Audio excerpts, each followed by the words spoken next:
no es casualidad. Así empieza la mayoría de las conversaciones que escuché sentado en mi carrito, con la plancha humeando y el pan crujiente bajo la espátula.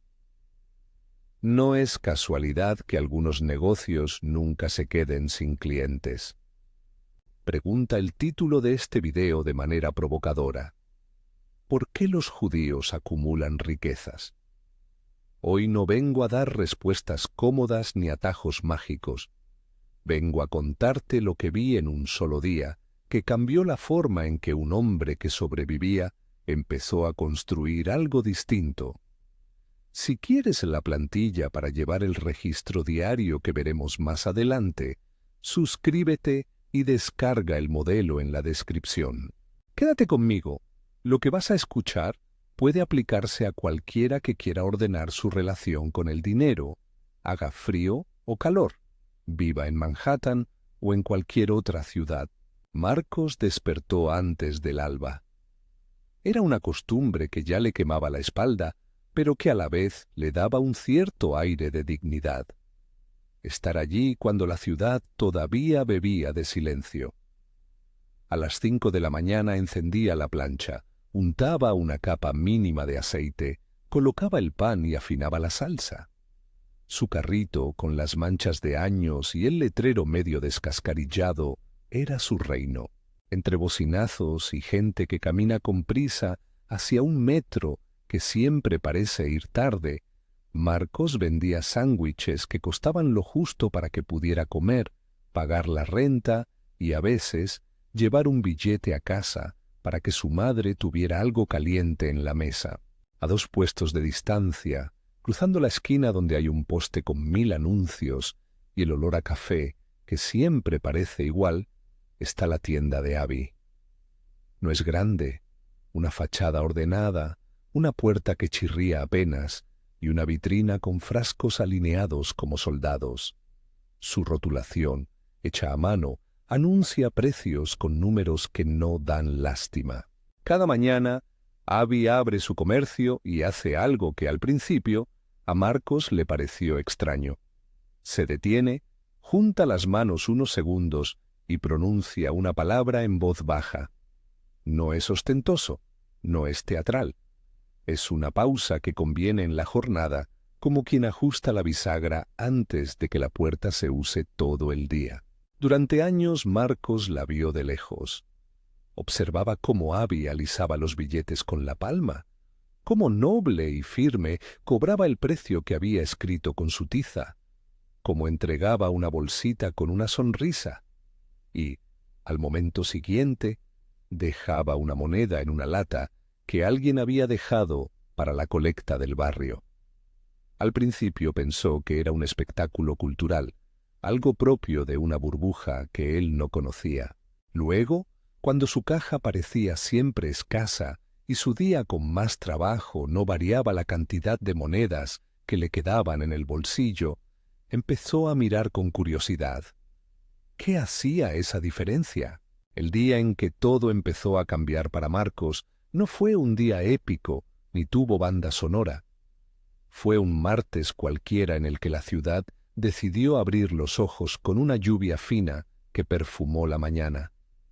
Marcos preparó la plancha, encendió el fuego y saludó como todas las mañanas. Pero algo diferente pasó.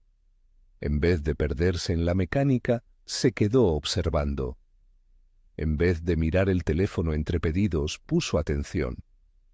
Y entonces vio detalles que en la repetición se revelaron como hábitos. A las 7 en punto, Abby abrió la puerta.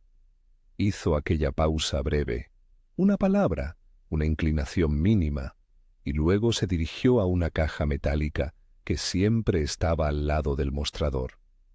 Sacó unos billetes que parecía meter con cuidado en un sobre pequeño. Alisó cada uno con la palma como si no quisiera lastimarlos. Los colocó ordenados por denominación. Nadie lo había pedido, nadie aplaudió. Era su manera de dejar el dinero listo para el día, con respeto, sin prisas. Más tarde, cuando la gente le entregaba efectivo, Abby lo recibía con la misma delicadeza, la mano abierta, la mirada a los ojos, la transacción como un intercambio humano, no como una relación de sumisión. Eso, dijo Marcos días después, le cambió la perspectiva. La forma en que tratamos las cosas habitualmente cambia la forma en que las cosas nos tratan. Cerca de la esquina, un niño con la chaqueta rota pasó por delante del puesto de Marcos. Abby, sin dudar, le ofreció unas galletas. El niño aceptó y siguió su ruta. En otro momento, una señora mayor entró tambaleante y Abby la atendió con esa velocidad que no sacrifica la atención.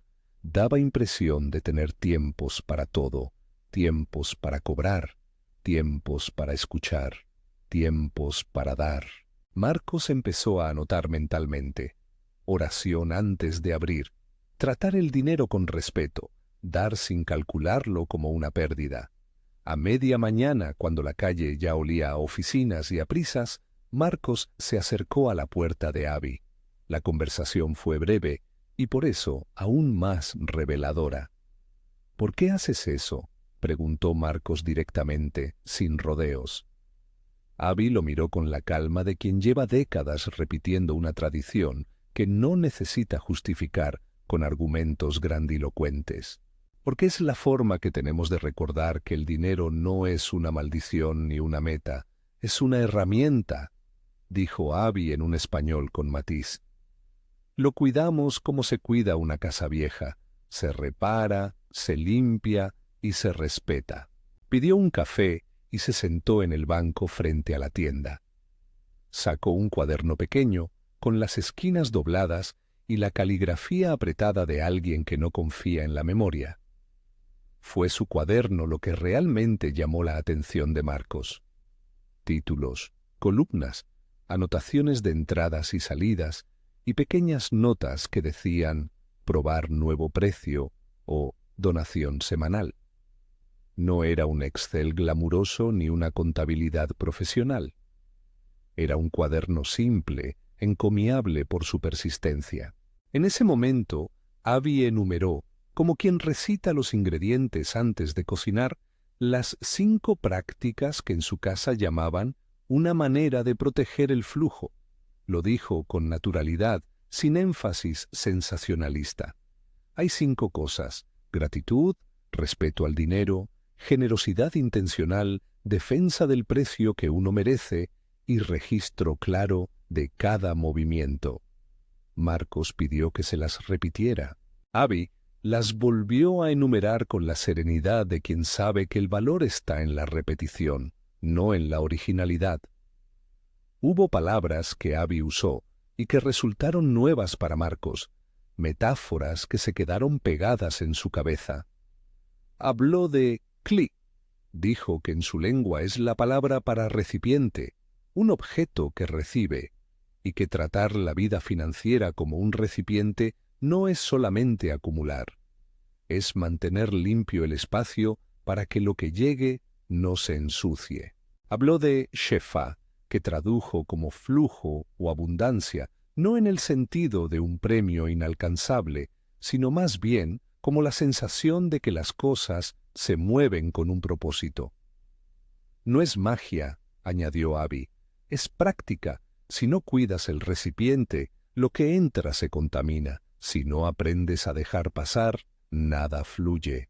Durante esa conversación, Marcos tomó nota. No con la formalidad del cuaderno, sino con la atención de quien ha decidido mirar de frente algo que siempre había evitado. Se fijó en cómo Abby definía la defensa del precio. No era ser arrogante ni inflar costos arbitrariamente. Era conocer los costos reales, calcular un margen razonable y pedirlo sin vergüenza. Cuando pides lo justo por lo que das, la transacción tiene equilibrio. Quien se siente avergonzado de cobrar, enseña a la clientela a no valorar su trabajo, dijo Abby. Marcos pensó en las veces que había rebajado por pena o por miedo a perder una venta. Se sintió expuesto, pero no humillado, más bien con ganas de corregirlo. Poco después, Abby abrió su cuaderno y le mostró una página donde estaba anotado el saldo de la semana. Habían números, sí, pero también pequeñas marcas que significaban más. Un monto destinado a donaciones, otro a inversión para frascos y otro para emergencias. No hace falta ser rico para reservar un poco, dijo. Hace falta ser regular. Ese fue el golpe que resonó en la cabeza de Marcos.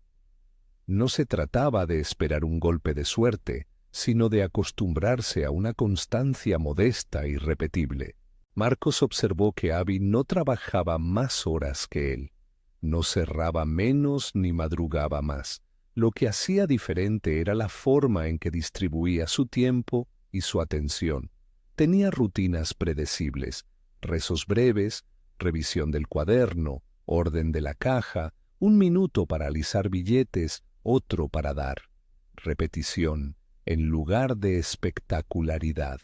No te hablo de un secreto religioso, ni de fórmulas de cabalá que te aseguren dar millones, aclaró Abby con una sonrisa cuando notó el brillo escéptico en los ojos de Marcos. Te hablo de prácticas que, con repetición, cambian cómo te ves a ti y cómo te ven. Aquel día hubo un gesto que marcó a Marcos más que ninguno. A la hora de la siesta, cuando la calle quedaba con menos ruido, Abby recontó la caja, metió los billetes en sobres y escribió en el cuaderno el total. Luego, antes de guardar la caja en la estantería, sacó una moneda de 10 centavos y la puso en un tarro con otras monedas etiquetadas imprevistos y otra etiqueta regalo. Cuando Marcos le preguntó por qué, Abby respondió: las cosas no siempre salen como las planeas.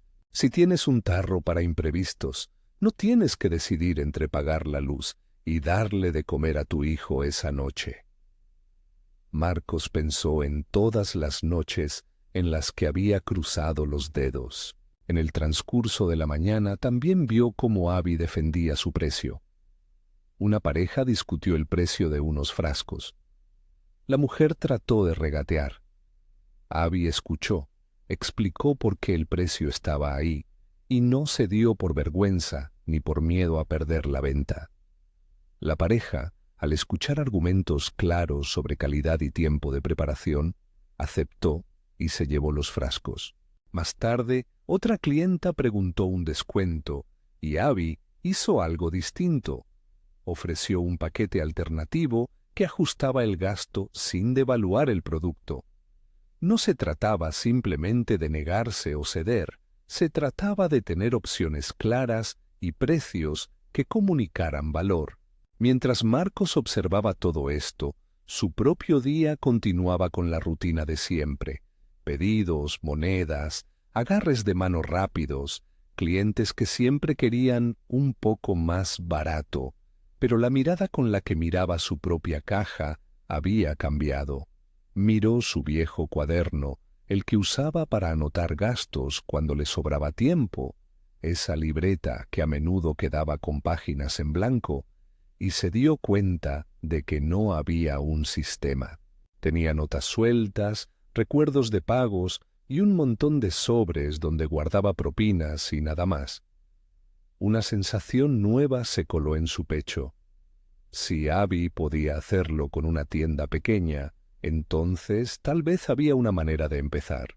En la esquina, un vendedor ambulante mayor que había trabajado toda su vida le dijo a Marcos en voz baja algo que Marcos repetiría muchas veces después: no es lo mismo trabajar de cualquier manera que trabajar con sentido.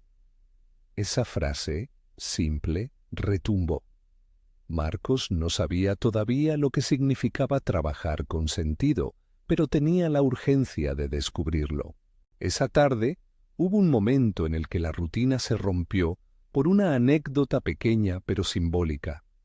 Una señora que reconocía el trabajo de Abby entró y por costumbre dejó un sobre con una nota que decía: «para cuando haga falta».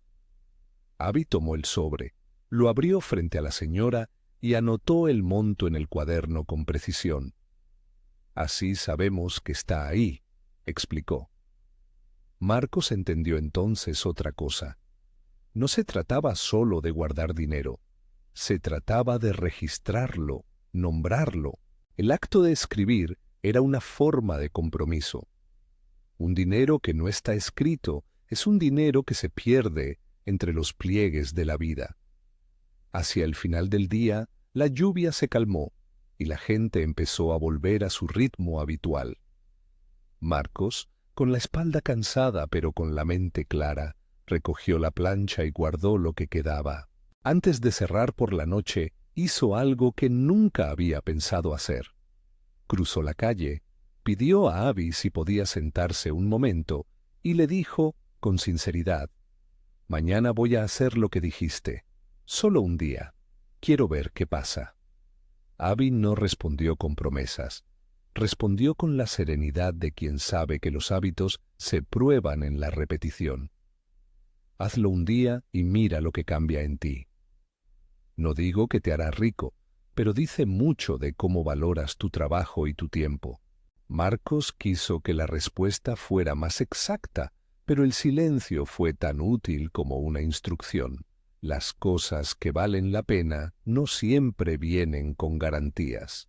Esa noche, al volver a su vivienda, Marcos no pudo dormir de inmediato.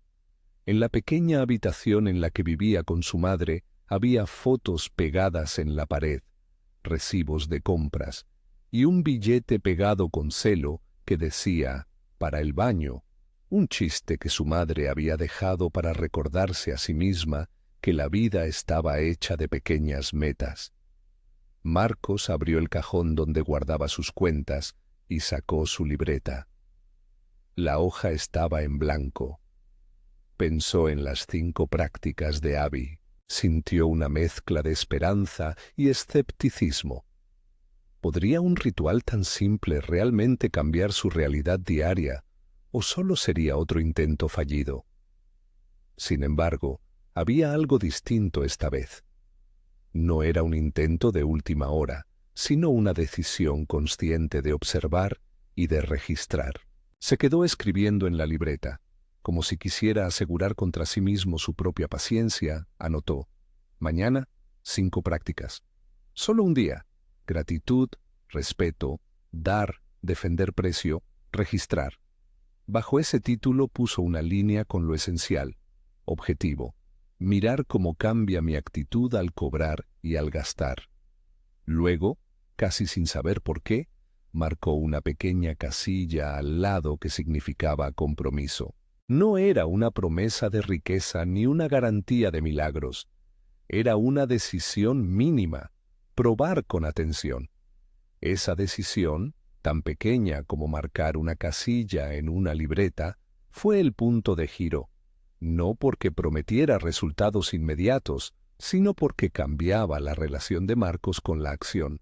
De hacer sin pensar, pasó a hacer con intención, y la intención, en su caso, ya era un paso gigantesco.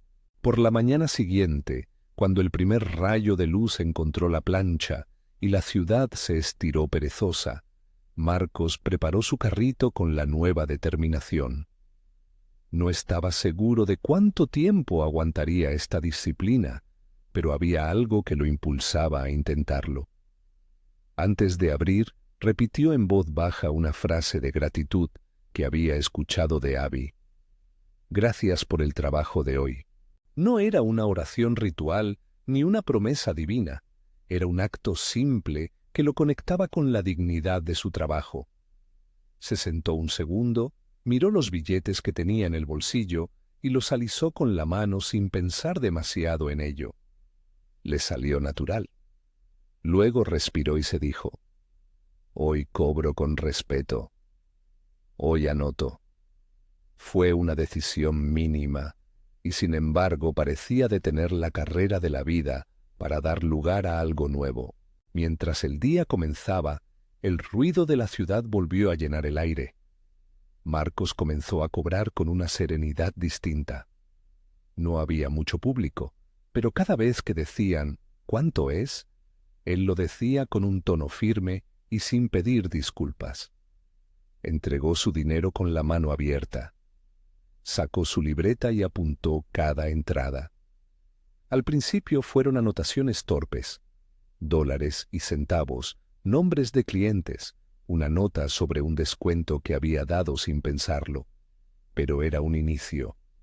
No fue espectacular. No cambió su vida en una hora.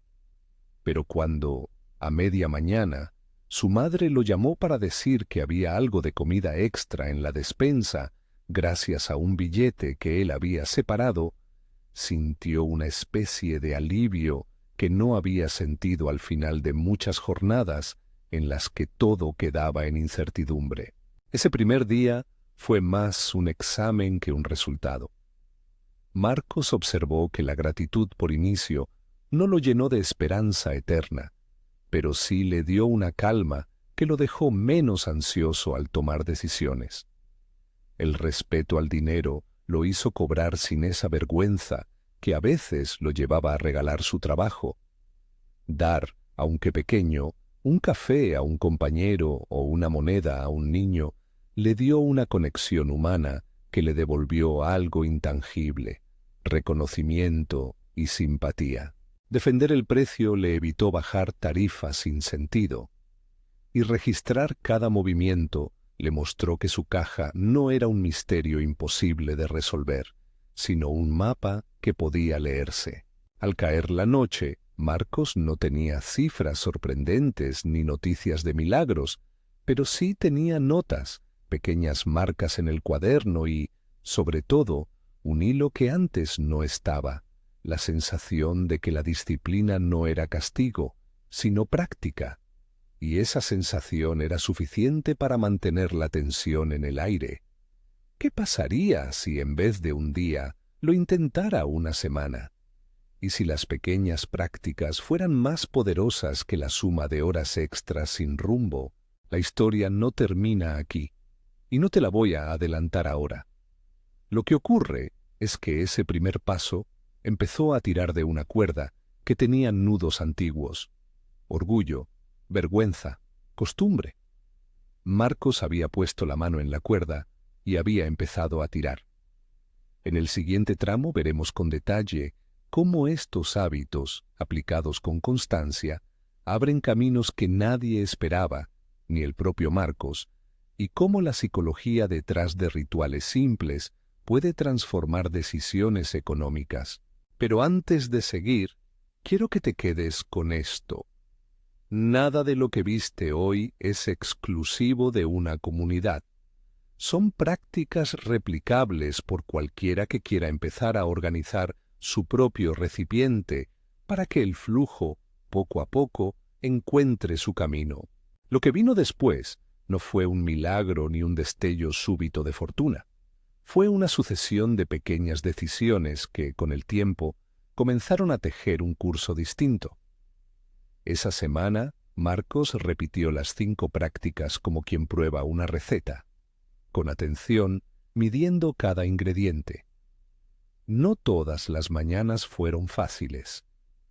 Hubo días con menos ventas, clientes que volvían con excusas y noches en las que la libreta quedó con más preguntas que respuestas. Pero algo se fue moviendo por dentro. La acción consciente y la repetición empezaron a cambiar la forma en que él se miraba a sí mismo y aquello que ofrecía. Al cabo de una semana, lo primero que notó fue la tranquilidad.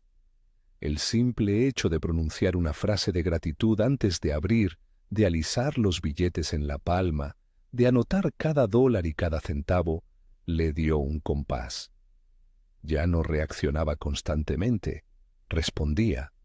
Cobrar dejó de ser una vergüenza cuando dijo el precio con voz firme. Dejar unas monedas para un niño o para la colecta del barrio no lo empobrecía en sentido económico inmediato, pero sí creaba un lazo con la clientela. La gente empezaba a observar que en ese puesto había orden y sentido. El respeto que él mismo se daba resonaba fuera. A las 3 semanas hubo una decisión concreta que marcó la diferencia. Marcos dejó de aplicar descuentos por pena y empezó a ofrecer alternativas. Si un cliente pedía rebaja, en vez de bajar el precio, ofrecía una versión más pequeña del sándwich o un combo con una bebida más económica. No era un truco de venta, era la defensa del valor. La primera vez que lo hizo, dudó. La segunda, el cliente aceptó. La tercera vez, dijo en voz alta: esta es la opción si quieres ahorrar. Esos pequeños guiones pulidos en la libreta evitaron que regalara horas de trabajo por compasión momentánea. Al acercarse el tercer mes, ya había números claros, no cantidades que cambiaran vidas de la noche a la mañana, pero sí signos de progreso real. Gracias a apartar un poco cada jornada, $1 aquí, $2 allá, apuntados y etiquetados, Marcos había conseguido ahorrar $600. No era una suma para presumir, sino un colchón que antes no existía. Aquella cifra le permitió enfrentar imprevistos sin tener que vender la nevera o pedir prestado.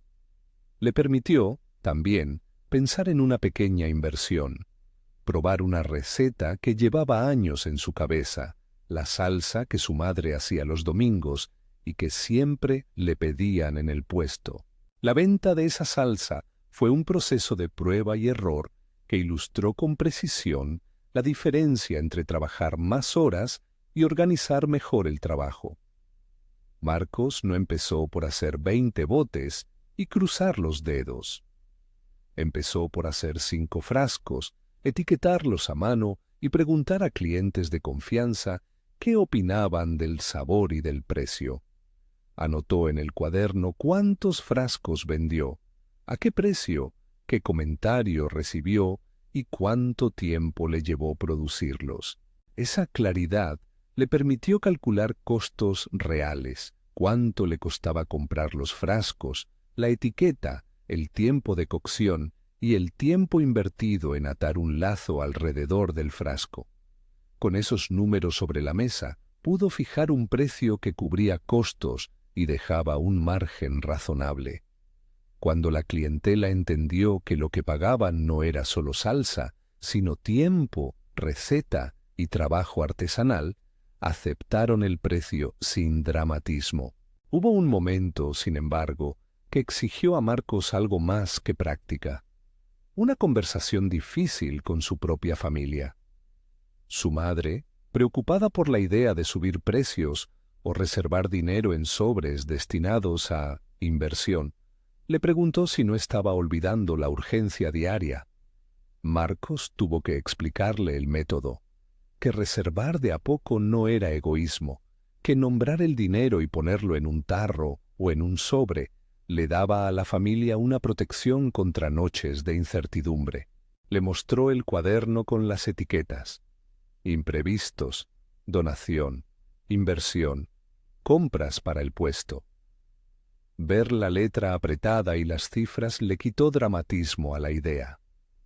Su madre sonrió con una mezcla de orgullo y alivio. Aquella noche hubo más calma en la casa. La aplicación disciplinada de las 5 prácticas también transformó la relación de Marcos con sus compañeros del mercado.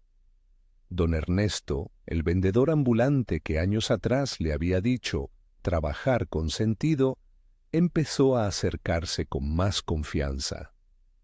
Le pedía ver el cuaderno, le preguntaba por la estructura de los sobres y en ocasiones le dejaba delatar formas más eficaces de empaquetar o surtir.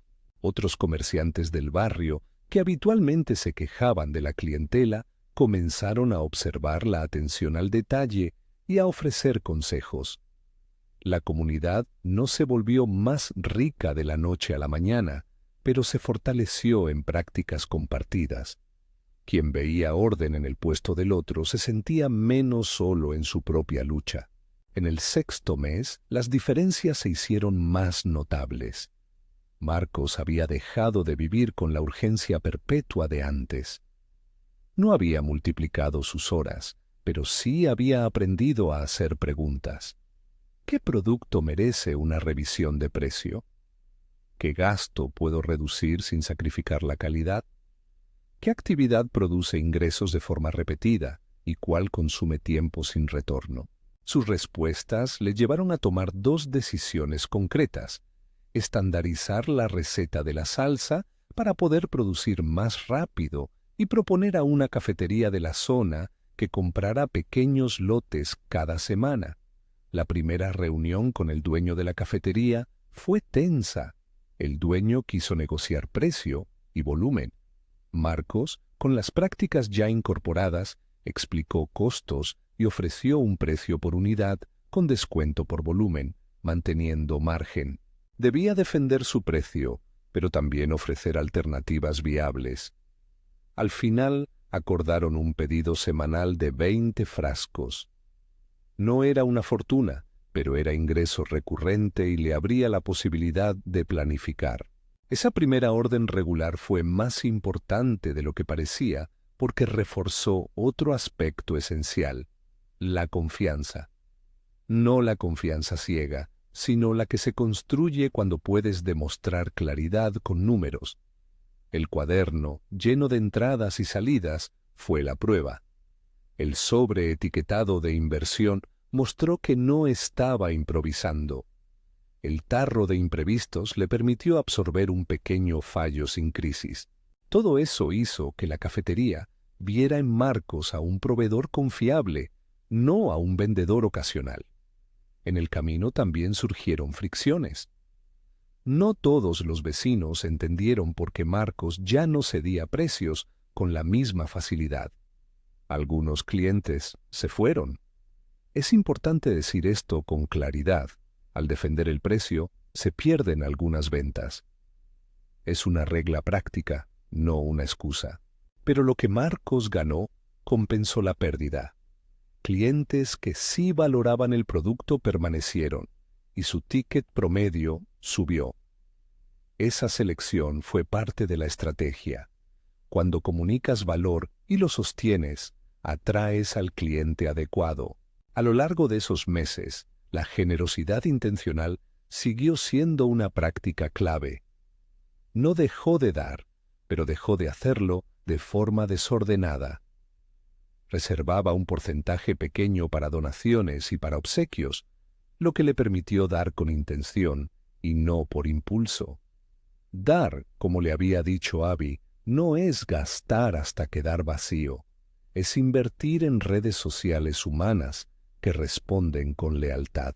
La sonrisa de un cliente habitual al recibir un frasco gratuito o ver a un niño con una galleta no se traduce siempre en dinero directo, pero sí en reputación y en actos de reciprocidad que se devuelven con recomendaciones. Llegado el año, las diferencias eran palpables. Marcos no había heredado una fortuna ni había cambiado de mundo. Sin embargo, había diversificado sus ingresos. Además de los sándwiches, la salsa se vendía en la cafetería y en otras tiendas pequeñas que habían probado el producto. Había logrado guardar un fondo pequeño de emergencia equivalente a varios días sin ventas, y su libreta ya no era una lista improvisada, sino un registro funcional que le permitía ver tendencias. ¿Qué producto funcionaba mejor en ciertas semanas?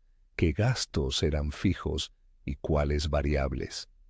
Había podido invertir en un pequeño lote de frascos más económicos gracias al ahorro acumulado, lo que redujo el costo unitario y le permitió mejorar el margen.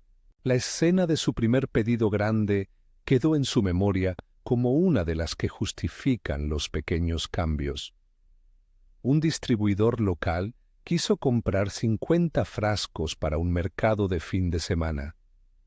Fue una oportunidad que implicaba una cantidad de trabajo que no había experimentado antes.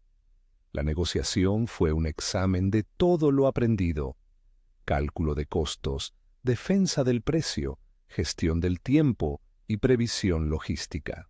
Marcos hizo números en voz alta, explicó tiempos de entrega y pidió un depósito para cubrir la compra de frascos y etiquetas.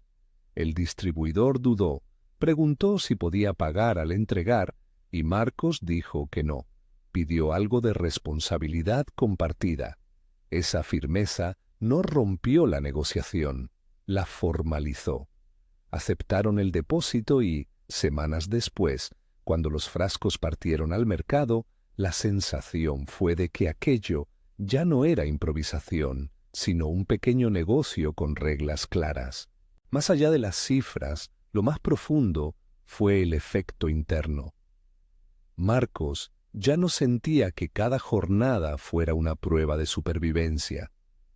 Tenía espacios para pensar, para planificar pequeños experimentos, para pedir ayuda cuando era necesario. Su orgullo no se curó de golpe, pero sí comenzó a encontrar nuevas formas de expresarse.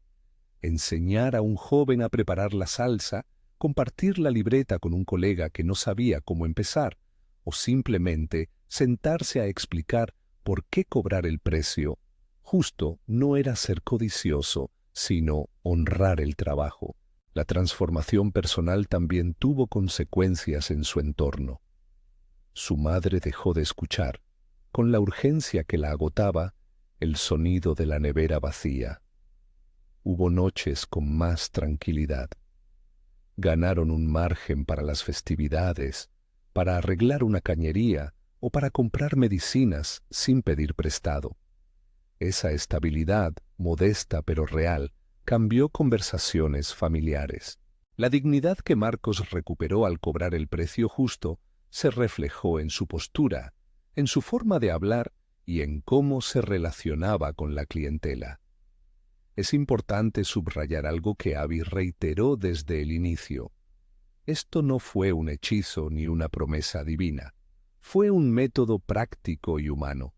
La Cábala y otras corrientes místicas pueden ofrecer metáforas útiles, Kli y Shefá, por ejemplo, pero lo que importó realmente fue cómo esos símbolos ayudaron a estructurar hábitos. Llamar a un sobre Kli no transforma centavos en dólares, lo que transforma es la atención que pones en ese sobre. Llamar al ahorro Shefá puede motivar, pero la verdadera transformación está en la constancia. Si te estás preguntando cómo empezar hoy mismo, porque esta historia no es una curiosidad distante, está pensada para ser replicable, te ofrezco el mismo plan mínimo que Marcos usó el primer día. No prometo resultados ni plazos. Prometo una ruta para que la relación con el dinero deje de ser un caos y se convierta en una práctica clara. Primero, antes de abrir, pronuncia una frase de gratitud. Puede ser una oración simple o una breve afirmación. Gracias por el trabajo de hoy. No es un ritual mágico. Es un anclaje que baja tu ansiedad y te ayuda a actuar con intención. Segundo, trata el dinero con respeto. Alisa los billetes, ordena las monedas y guarda los ingresos de manera visible y ordenada. Compra unos sobres o utiliza recipientes etiquetados, imprevistos, donación, inversión, operaciones. El acto de etiquetar transforma la vaguedad en estrategia. Tercero, sé generoso con medida. Reserva una pequeña parte para dar, aunque sea simbólica. La generosidad desactiva la mentalidad de escasez y construye lazos sociales. Hazlo con intención, no por impulso. Cuarto, defiende tu precio. Calcula, aunque sea de forma simple, tus costos y cuánto necesitas para vivir con dignidad. Si no puedes exigir un precio más alto, ofrece alternativas que mantengan el valor de tu producto sin que tengas que regalar tu trabajo. Quinto, registra todo. No necesitas un software sofisticado. Una libreta sirve. Anota entradas, salidas y notas sobre por qué hiciste ciertos descuentos o por qué hiciste una inversión. Revisa la libreta semanalmente y haz pequeñas decisiones basadas en lo que ves. Si quieres un pequeño ejercicio para hoy mismo, al final del día escribe 3 cosas que notaste al cobrar. Una cosa que hiciste bien, una que puedes mejorar y una decisión concreta para mañana. Esa simple práctica, repetida, se parece mucho a lo que hizo Marcos. Antes de terminar, conviene volver a una advertencia. No estoy diciendo que todas las comunidades o individuos que practican estas costumbres sean más prósperos por naturaleza. Hay factores estructurales, históricos y económicos que afectan el acceso a recursos. Lo que intento mostrar es que ciertas prácticas culturales y de disciplina, aplicadas con constancia, pueden aumentar la probabilidad de estabilidad para cualquier persona, independientemente de su origen. No es una garantía de riqueza, es un camino para ordenar y dignificar el trabajo. La historia de Marcos es, al final, una invitación. No necesitas convertirte en un experto contable ni abandonar tu empleo actual. Lo que necesitas es intención y repetición. Empieza por hoy con una libreta, un sobre y una frase de gratitud. Prueba durante una semana y observa qué cambia en ti. Si te comprometes a un mes, verás que surgen pequeñas opciones que antes no habías considerado. Pedidos regulares, mejoras de producto, una posibilidad de ahorro real. Hace poco, Marcos me contó algo que resume todo el proceso mejor que cualquier número. Antes me veía como alguien que pedía permiso para cobrar. Ahora siento que mi trabajo me pertenece. Esa frase recoge la esencia. No se trata de acumular por acumular, sino de recuperar la dignidad del propio esfuerzo y de poner reglas claras para protegerse de la improvisación. La disciplina aquí no es castigo, es cuidado. Si has llegado hasta aquí, te propongo un reto concreto. Haz las 5 cosas hoy. Hoy mismo, antes de empezar tu jornada, pronuncia gratitud. Trata el dinero con respeto. Da algo, aunque sea pequeño. Revisa tus precios y decide defender al menos uno de ellos. Y lleva un registro simple de lo que ingresas y gastas. Después, en los comentarios, comparte qué hiciste y qué cambió. No pido cifras ni promesas. Pido relatos pequeños. Comparte una frase breve. Hoy defendí mi precio. O hoy puse 2 € en el tarro de imprevistos. Esos relatos modestos ayudan a otros a ver que el cambio es posible y que no implica renunciar a la realidad de cada día. La última imagen que quiero dejarte es la más sencilla, la de Marcos, un año después, cerrando su puesto. Guarda la plancha, lava un paño, recoge los frascos vacíos y pasa la mano por los billetes que ha separado para el día siguiente. Hay una calma nueva en su gesto. No hay promesas grandilocuentes, solo la sensación de que el trabajo, cuando se organiza, devuelve algo de respeto. Si alguna vez te has sentido atrapado en la idea de que la única salida es trabajar más horas, prueba antes a organizar un día con intención. A veces la diferencia no está en cuánto trabajas, sino en cómo llevas el ritmo. Haz las 5 cosas hoy. Cuenta lo que pase. Comparte este video con alguien que esté cansado de sobrevivir. Quizás lo que necesita no es más horas, sino una pequeña práctica diaria que ordene su recipiente y permita que el flujo sea, con el tiempo, más claro.